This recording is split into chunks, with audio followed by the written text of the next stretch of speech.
Lockdown में भूखे मर गए लोग, पर आप सही रूप में देखें, आप तो पत्रकार हैं, आंकड़ा निकालें इस बात का कि लॉकडाउन के समय में अंबानी की संपत्ति, अडानी की संपत्ति कितनी बढ़ गई, आखिर क्यों बढ़ गई हुई, कैसे बढ़ गई, ऐसा उन्होंने कौन सा व्यापार करा था, क्या उनकी संपत्ति बढ़ गई?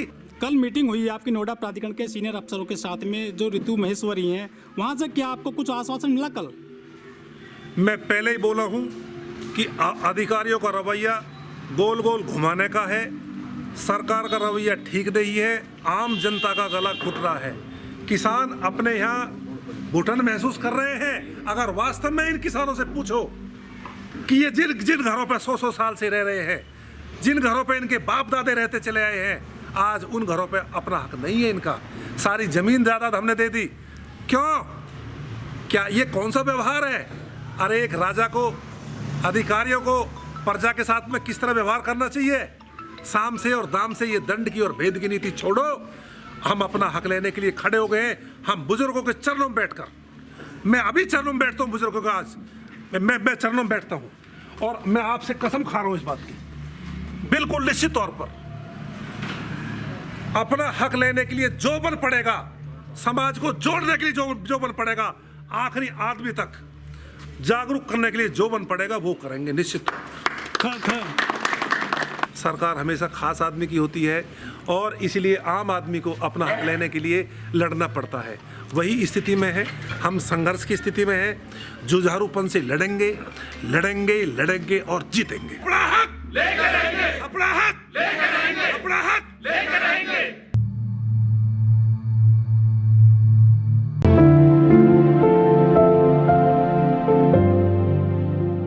खुद ही को कर बुलंद इतना, खुदा बंदे से पूछे बता तेरी रजा क्या है। ये अपने आप को मजबूत करने की कयावत है और जब तक हम मजबूत नहीं होंगे, ऐसा बोला है, लाख बचाने की कहो और लाख मचाओ शोर, कभी ना बख्शे जाएंगे कायर और कमजोर। एक ही जिद है, अपने आप को कमजोर नहीं रहने देना। आप जिस तरह का सामाजिक माहौल, जिस तरह का सरकारों का रवैया, जिस तरह के नेताओं की नीति, जिस तरह अधिकारियों का दुर्भाव पूर्ण जो रवैया बनता जा रहा है जनता के प्रति, निश्चित तौर पर अब वो समय आ गया है कि समाज को जागरूक होना पड़ेगा और ताकतवर बनाना पड़ेगा। पंचायत जो करियाज गांव में, इसका क्या उद्देश्य है? सोरखा गांव में, नोएडा में पंचायत का एक ही उद्देश्य है, पिछले कई सालों से लगातार धरना चल रहा है।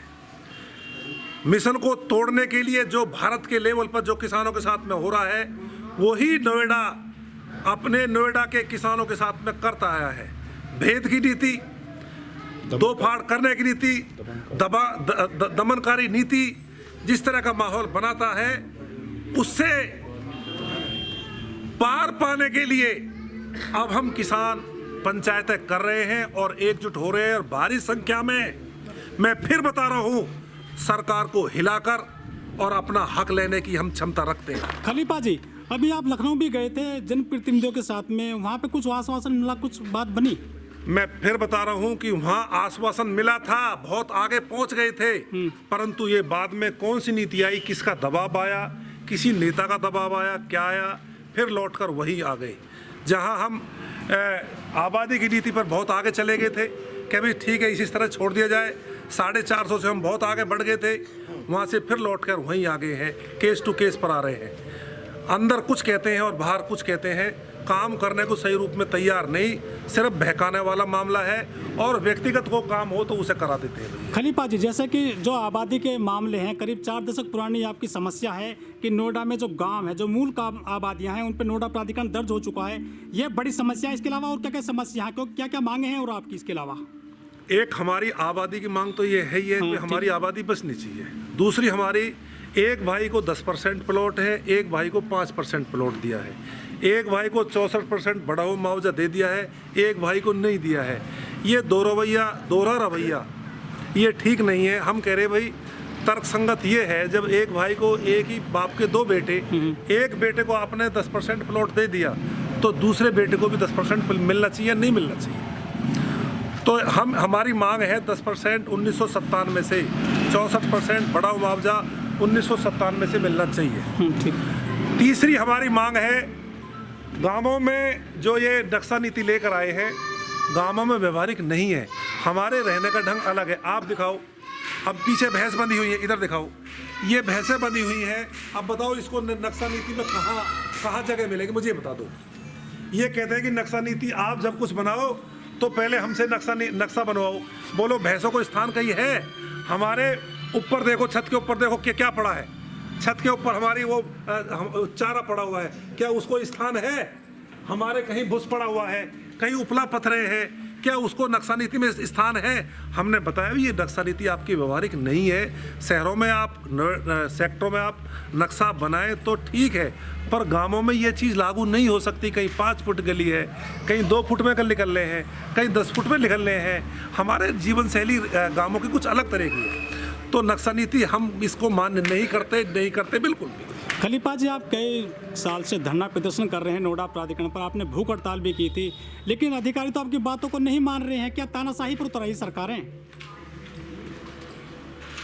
सच्चाई तो कुछ ऐसी लग रही है जो इनको नहीं करना चाहिए। पता नहीं कौन सा माहौल बनता जा रहा है, एक घुटन सी, अजीब घुटन सी होती चली जा रही है। लेकिन सर, जो यहाँ के जनप्रतिनिधि हैं, MP MLA हैं, वो तो काफ़ी मजबूत स्थिति में है। केंद्र में सरकार बीजेपी की है, स्टेट में बीजेपी की है, सारे चीफ मिनिस्टर बीजेपी के हैं, राष्ट्रपति बीजेपी के हैं, तो समस्या कहाँ अटकी हुई है? क्यों नहीं मानी जा रही है किसानों की मांगें?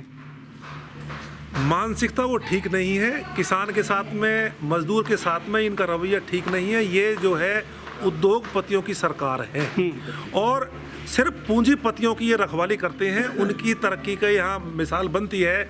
लॉकडाउन में लोग यहाँ मर गए और हमारे यहाँ अब एक वो लेकर आए हैं जो कंप्लीसन। भाई कंप्लीसन ले लो आप, जो है अब जुलाई 21 तक।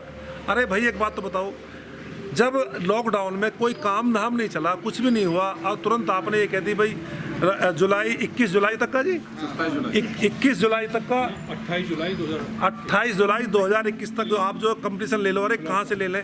कोई पैसा नहीं है, कोई कुछ नहीं है, हम उसका भी विरोध कर रहे हैं। आचार संहिता 6 महीने पहले लग जाती है, तो आपकी मांगे कहाँ मानेंगे फिर ये? देखो अभी हमारे पास में समय है और हम अपनी पूरी तैयारी कर रहे हैं। बिल्कुल वास्ता देते हैं अपने समाज को कि अपनी पूरी ताकत लगा देंगे। अपने पूरे युवाओं को एक बार दिखा दो, हाथ खड़ा करके समर्थन कर रहे हैं इस बात का सबके सब। सब हाथ खड़ा कर दो जी, हाथ खड़ा कर पूरा समर्थन कर रहे हैं सबके सब।